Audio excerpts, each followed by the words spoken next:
Shalom Bapak, Ibu, Saudara, dan Saudari yang terkasih. Salam sehat bagi kita semua. Puji namanya, kita boleh diberi kesempatan untuk bersama-sama untuk membaca dan merenungkan kebenaran firman Tuhan di pagi hari ini. Dan sebelum kita membaca dan merenungkannya, mari saya ajak Bapak, Ibu, dan saudara-saudara yang terkasih untuk bersatu di dalam doa. Kami mengucap syukur ya Bapa untuk kasih setiamu. Sungguh-sungguh kami merasakan bahwa Tuhan memelihara di dalam kehidupan kami.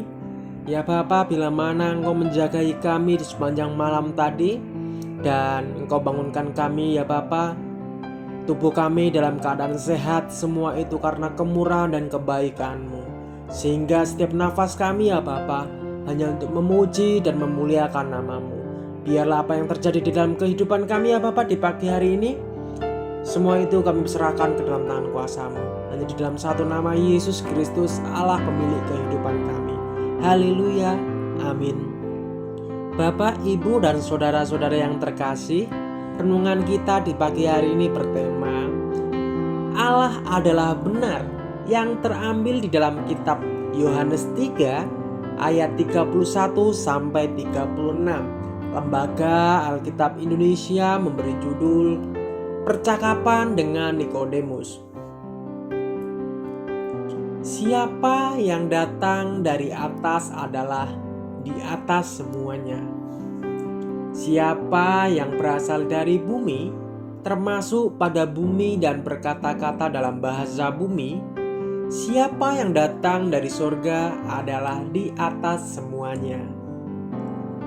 Ia memberi kesaksian tentang apa yang dilihatnya dan yang didengarnya, tetapi tak seorang pun yang menerima kesaksiannya itu. Siapa yang menerima kesaksiannya itu?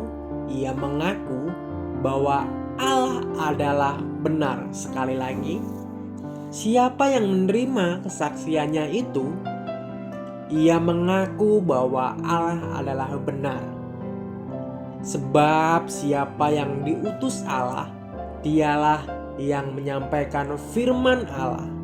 Karena Allah mengaruniakan rohnya dengan tidak terbatas.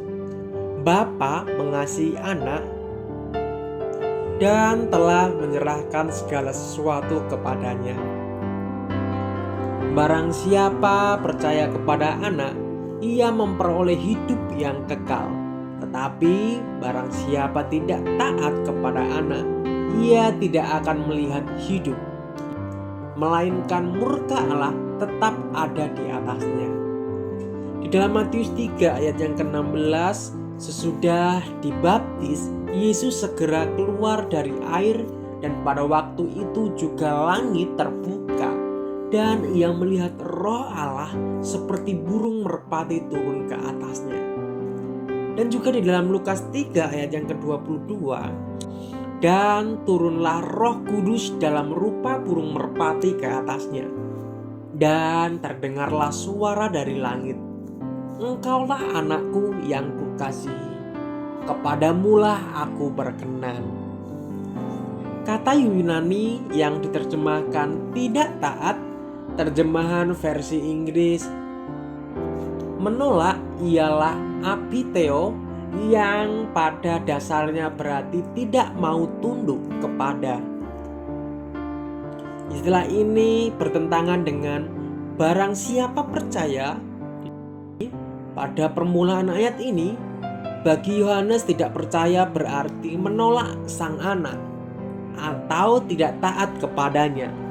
Iman dan ketaatan sering dapat saling mengganti. Di dalam Roma 1 ayat yang ke-8 dengan Roma 16 ayat yang ke-19. Kabar tentang ketaatanmu telah terdengar oleh semua orang. Sebab itu aku bersuka cita tentang kamu. Tapi aku ingin supaya kamu bijaksana terhadap apa yang baik dan bersih terhadap apa yang jahat. Injil datang sebagai suatu karunia. terambil di dalam kitab Roma 5 ayat 15-16 dan juga di pasal yang ke-6 ayat yang ke-23. Namun setelah menerimanya tidak berarti kita dapat bertindak seenaknya. Injil menuntut bahwa kita memasuki jalan keselamatan yang ditetapkan Allah dan tunduk kepada kebenaran Allah di dalam Roma 10 ayat yang ketiga. Sebab oleh karena mereka tidak mengenal kebenaran Allah dan oleh karena mereka berusaha untuk mendirikan kebenaran mereka sendiri, maka mereka tidak takluk kepada kebenaran Allah. Amin. Mari kita bersatu di dalam doa. Bapa Surgawi, Bapa yang selalu mengasihi kami, Bapa yang selalu memelihara kehidupan kami, Allah yang mengenal hati kami, pribadi lepas pribadi. Engkau adalah Allah, Sang Juru Selamat di dalam kehidupan kami. Siapa kami Tuhan di mata-Mu? Engkau adalah Allah kami. Kami mengakui bahwa Engkau adalah sumber kekuatan kami, sumber pengharapan kami. Bila mana kami ya Bapa, Engkau dapati kami tidak setia ya Bapa terhadap-Mu. Tuhan, ajari kami untuk setia, menaati kebenaran firman-Mu di dalam kami menjalani kehidupan kami. Ya Bapa, kami menyerahkan kehidupan kami sepenuhnya hanya ke dalam tangan kuasa. Ini doa seruan kami, biarlah Engkau dapati kami tetap setia seperti Engkau setia terhadap kami. Jadi dalam satu nama Yesus Kristus, kami menyerahkan aktivitas sepanjang kehidupan kami hanya ke dalam tangan kuasa. Haleluya. Amin. Shalom, selamat pagi, selamat beraktivitas. Tuhan Yesus memberkati kita.